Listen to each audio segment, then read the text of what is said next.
Hello students, as you know we have completed our chapter 2 and today we will start the chapter 3 that is forest. Forest mean jungle.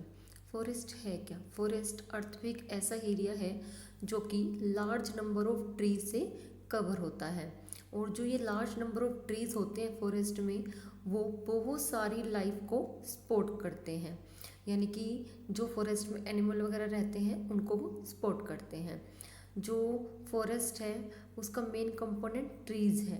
Trees forest का main component है. जो trees हैं ये air को clean करते हैं, hot days को cool करते हैं, ये हीट को कंजर्व करते हैं नाइट पे, और ये बहुत अच्छे साउंड एब्जॉर्बर भी हैं, यानी कि साउंड को एब्जॉर्ब भी करते हैं ट्रीज़. जो फॉरेस्ट है वो एक स्पेशल एनवायरनमेंट क्रिएट करता है वहाँ पे रहने वाले प्लांट्स और एनिमल्स के लिए, ताकि वहाँ पे जो प्लांट्स और एनिमल हैं वो अच्छे से वहाँ पे रह सके, वहाँ पे सरवाइव कर सके. अब जो फॉरेस्ट है वो कहाँ डेवलप होता है? फॉरेस्ट ऐसे प्लेसेस पे डेवलप होता है जहाँ का एवरेज टेम्परेचर 10 डिग्री सेल्सियस से ज़्यादा हो और जहाँ पे रेनफॉल, जहाँ पे जो रेन है वो कम से कम एटलीस्ट 200 मिलीमीटर होनी चाहिए. जो अर्ली मैन थे, आदि मानव थे, फॉरेस्ट उनके लिए उनका घर था जहाँ से वो फूड और शेल्टर गेन करते थे, यानी कि वो उनके रहने का स्थान भी था और जो फॉरेस्ट है उनसे उन्हें फूड भी मिलता था.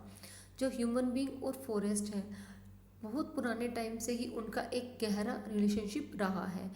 हम अपनी कुछ चीज़ों के लिए जैसे clean air, food, fuel, water, shade, छाया, शेल्टर, इन सब के लिए हम फॉरेस्ट पे डिपेंडेंट है. तो यानी कि जो फॉरेस्ट है वो हमारी बेसिक नीड्स को कंप्लीट करने के लिए मल्टीपल रोल प्ले करता है.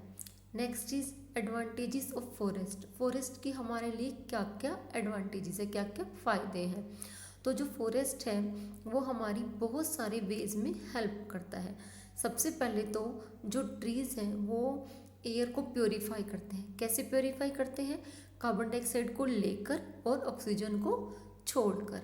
कार्बन डाइऑक्साइड लेते हैं, वो ऑक्सीजन छोड़ते हैं. तो इस तरह से जो ट्रीज़ हैं वो लार्ज एरिया में क्लाइमेट को बैलेंस करने में, एयर को प्योरीफाई करने में हेल्प करते हैं. सेकंड है, जो ट्रीज़ हैं वो ग्लोबल वार्मिंग को भी रोकते हैं. ग्लोबल वार्मिंग होती है अर्थ का बहुत ज़्यादा गर्म होना. एक होता है ग्रीन हाउस. ग्रीन हाउस होता है हमारी अर्थ का गर्म होना, लेकिन ग्लोबल वार्मिंग होता है हमारी अर्थ का बहुत ज़्यादा गर्म होना, जो कि हमारे लिए नुकसानदेह है. यानी कि जो हमारे लिए जो है बहुत ज़्यादा खतरा हो सकता है उसका. लेकिन जो ट्रीज़ हैं वो ग्लोबल वार्मिंग को रोकते हैं. कैसे रोकते हैं? कार्बन डाइऑक्साइड को एब्जॉर्ब करके. जो कार्बन डाइऑक्साइड है वो एक ग्रीन हाउस गैस है. ग्रीन हाउस गैस कैसे? वो एक बहुत गर्म गैस है, वो हमारे एनवायरनमेंट को गर्म करने में हेल्प करती है. लेकिन अगर ये बहुत ज़्यादा अमाउंट में बढ़ जाती है तो हमारा जो एनवायरनमेंट है वो बहुत ज़्यादा गर्म हो सकता है, जिसके कारण जो हमारे पहाड़ों की बर्फ़ है वो पिघल सकती है, बाढ़ आ सकती है. लेकिन जो ट्रीज़ हैं वो उस कार्बन डाइऑक्साइड को एब्जॉर्ब कर लेते हैं. तो इस तरह से जो ट्रीज़ हैं वो ग्लोबल वार्मिंग को रोकने में हेल्प करते हैं. थर्ड इज़, जो फॉरेस्ट है वो रेन वाटर के नेचुरल एब्जॉर्बर हैं, यानी कि वो रेन वाटर को एब्जॉर्ब करते हैं. कैसे करते हैं? जो ट्रीज़ की रूट्स होती हैं वो मिट्टी के अंदर होती हैं और जो रेन वाटर का लार्ज पोर्शन है इन रूट्स के थ्रू धरती के अंदर चला जाता है. तो इस तरह से जो ट्रीज़ हैं वो रेन वाटर को एब्जॉर्ब करते हैं और इस तरह से जो हमारी धरती के अंदर ग्राउंड वाटर होता है उसका लेवल भी बढ़ता है, यानी कि वो रिचार्ज होते हैं. नेक्स्ट इज़, जो फॉरेस्ट है वो सॉइल इरोजन से बचाते हैं.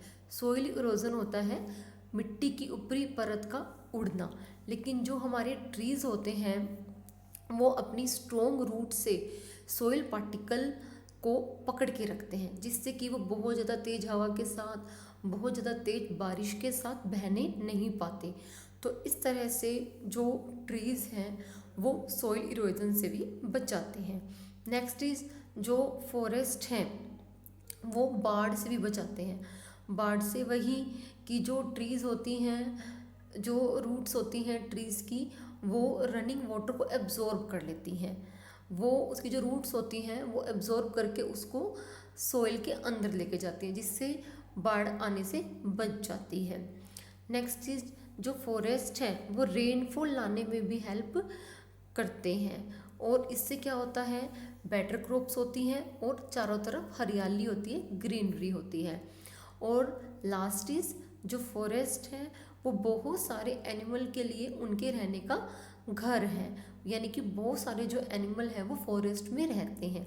इनमें मैमल्स, रेप्टाइल, इंसेक्ट, बर्ड्स और वाइल्ड एनिमल आते हैं, यानी कि बहुत सारे जो एनिमल हैं वो यहाँ रहते हैं, जिसके कारण जो फॉरेस्ट है वो उनके रहने का घर है।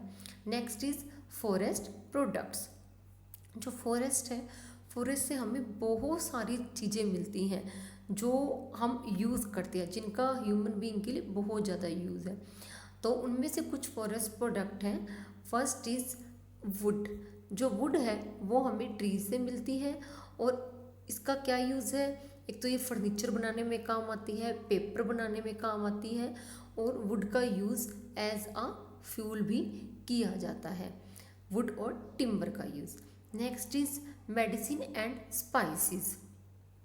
जो बहुत सारी मेडिसिन्स हैं वो हमें फॉरेस्ट से मिलती हैं।